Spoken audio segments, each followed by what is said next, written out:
30 जनवरी बहुत दूर है। उम्मीद है कि इससे पहले ही मामलात हल हो जाएंगे। हमारी तरफ से कोई रुकावट नहीं, हमारा चार्टर ऑफ डिमांड तैयार है। हुकूमत रुकन इरफान सिद्दीकी के सहाफ़ियों से गुफ्तगू बोले कि ताख़ीर तहरीक इंसाफ की तरफ से हो रही है। दूसरे दौर में भी ज़बानी कलामी बात हुई, मुतालबात तहरीरी शक्ल में आएंगे तो देखेंगे। PTI ने कहा है कि तीसरी मुलाकात में अपने तहरीरी मुतालबात देंगे। हमने सिविल नाफरमानी की तहरीक ख़त्म करने का कोई मुतालबा नहीं किया।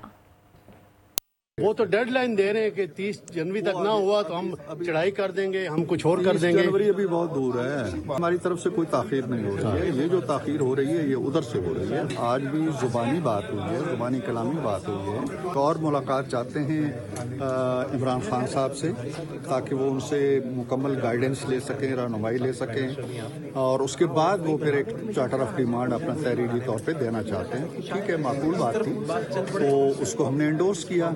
जो ही वो तैयार हो जाएंगे और कहेंगे जी कि हाँ हमने खान साहब से मुशावरत कर ली है और उन्होंने इन चीज़ों की अप्रूवल दे दी है, उसके बाद शुरू हो जाएगी। सब्सक्राइब करें और बेल दबाएं ताकि कोई खबर रह न जाए।